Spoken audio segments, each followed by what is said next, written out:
Hello everyone, আশা কৰোঁ চবৰ ভালেই। এই ব্লগটো মই মোৰ ডেইলি বেচিছৰ ওপৰত বনাইছোঁ। ৰাতিপুৱাই সোনকালে উঠি পেলাই ফ্ৰেছ হয় মই কৰোঁ য়োগা। কাৰণ বিং আ ডান্সাৰ মোৰ কাৰণে ফিটনেছটো বহুত বেছি মেটাৰ কৰে। তাৰপিছত ঘৰৰ কামকেইটা কৰি মই খাওঁ ব্ৰেকফাষ্ট আৰু ব্ৰেকফাষ্টত মই মাৰ ভাতেই প্ৰিফাৰ কৰোঁ। গা পা ধুই ৰেডি হৈ মই ওলাই যাওঁ স্কুলৰ বাবে। স্কুল যোৱাৰ ৰাস্তাত সদায় মই এই ট্ৰেফিকত ফচিব লাগে 5 to 10 মিনিটছ এনেই ৱেষ্ট হৈ যায় তাৰ বাবে।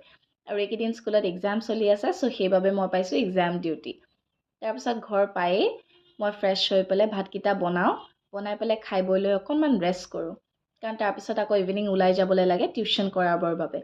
এক্সাম চলি আছে সেইবাবে ছাবজেক্ট ৱাইজ মই মিলাই লৈছোঁ এদিনত দুটাকৈ কৰাওঁ। আৰু তাৰপিছত টিউশ্যনৰ পৰা উভতোতে ৰাতিয়ে হৈ যায়। আহি আকৌ ফ্ৰেছ হৈ পেলাই নিজৰ পঢ়া টেবুলত বহি নিজৰ পঢ়াখিনি কমপ্লিট কৰোঁ। আৰু তাৰপিছত স্কুলৰ কিছুমান কাম থাকে মই কৰি লওঁ আৰু এইকেইদিনটো বাৰু স্কুলৰ কপি চেক কৰি আছোঁ। তাৰপিছত ভাতকেইটা খাই আৰু গুড নাইট।